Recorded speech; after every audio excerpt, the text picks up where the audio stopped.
Part 2 of Coffee. After a full day-night cycle of strenuous negotiations, the captain returned to the Zenge. She was controlled and calm, as always, but whilst she maintained the unflappable facade, I had been travelling with her long enough to pick up the telltale marks of stress on her. The slight quiver of her moustache, the set of her mandibles. She moved straight into her ready room, with the first officer following quickly. The debriefing would be several more dara.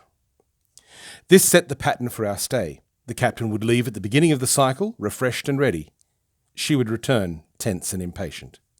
She maintained complete professionalism, but it didn't take a genius to work out that the negotiations were not proceeding as she had hoped. Each cycle, Sarah would leave almost as early as the captain, and she would return later and later in the evening.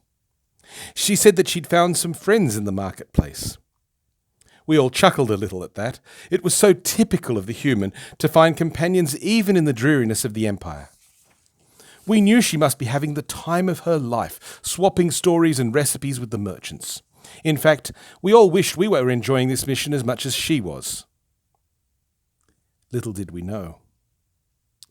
After 4 cycles, the captain emerged from the negotiations, sadly declaring them a failure.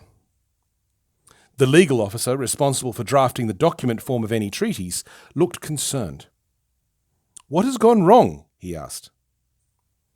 The captain's professional polish almost slipped. "It was a play for the galactic community," she snarled. "He didn't even want to hear what we were willing to offer. He just wanted to make it look like he was the peacemaker.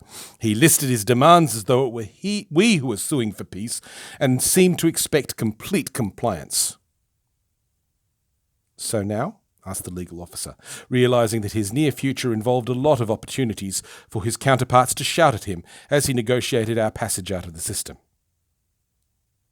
"Now we break orbit and return home," intoned the captain. "There is nothing more we can achieve here. Frankly, this has been a waste of time." She turned to the boatswain. "Get the crew back aboard." Like any ship, rumour had already spread much of the captain's dilemma, and most of the crew had returned anyway. It took only a Mordara to round up most of the stragglers. But when we called the roll, one crew member was missing. Sarah. Given the deterioration of relations between us and the Empire, a search party was sent out for her immediately. The captain knew that she and I were friends, and realised that if I stayed aboard the Zenge, I'd just be worrying. So she graciously detailed me to lead the party. I thought at first that she'd be in the marketplace. After all, that was where many of her friends were. But no, there was no sign of the human there. Nor was she at the docks, the more expensive shopping mall, or even any of the taverns and restaurants. The first breakthrough we had in our search was when a kitchen hand at a small eatery said that he'd met her. He told us that she had met the Admiral's principal providor, who had promised to give her a tour of the palace kitchen. This was bad. I was now concerned for my friend's well-being. Given the fact that we were rapidly outstaying our welcome, what would become of her? It took a long time to convince the palace guards that we should be permitted to search the palace, even the public areas. Eventually, we had to call on the captain to smooth over the matter. Once the guard found her name on the official register, however, he reluctantly allowed the captain, me, and one disarmed security officer to visit the kitchen and the officers' mess.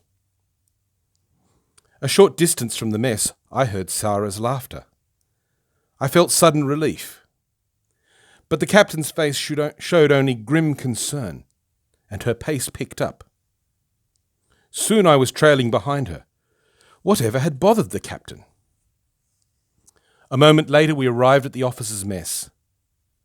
There sat Sarah, a cup in her hands. The delicious smell of her coffee wafted over, but I felt little comfort there because sitting with her, also grasping a cup of coffee, was the Admiral. The Admiral stood graciously and bowed. "Captain," he said, "your services are no longer required. What a fine officer you have here. She and I have now concluded an agreement. Congratulations. This war is over."